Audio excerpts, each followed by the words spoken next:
All right, we are back in the kitchen, so let's go over the ingredients and rock and chop. Okay, so these are the ingredients for the tortilla wrap.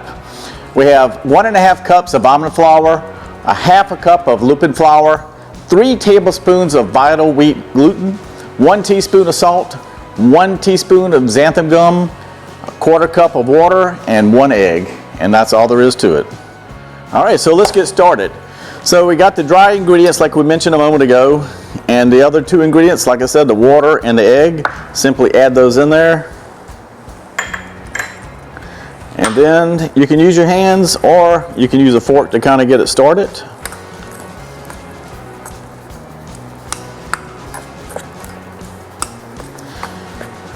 And then after we get this done, we're going to let it sit in the refrigerator for around 3 hours.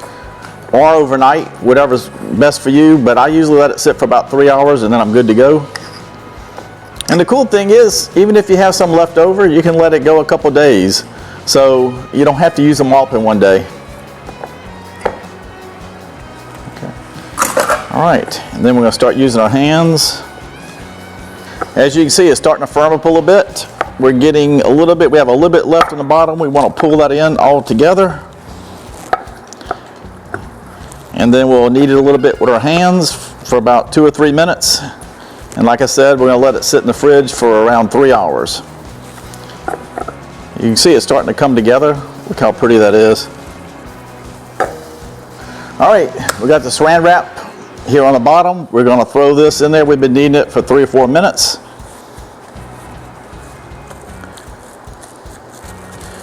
And then it's going to go rest for a couple hours in the fridge.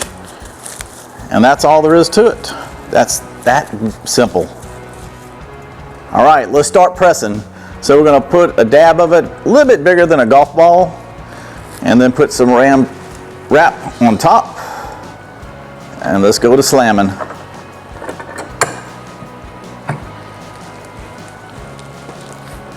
And I usually move it around 1 or 2 times to make sure it's even.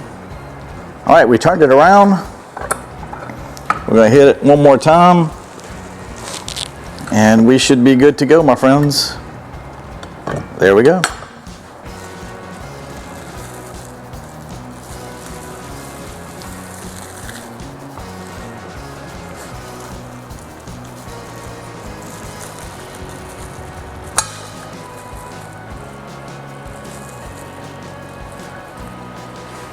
Look at that.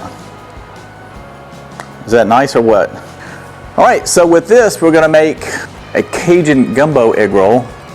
We're going to make a Cajun pulled pork egg roll, and we're going to make some meat pies. So we're going to do a couple different things with it.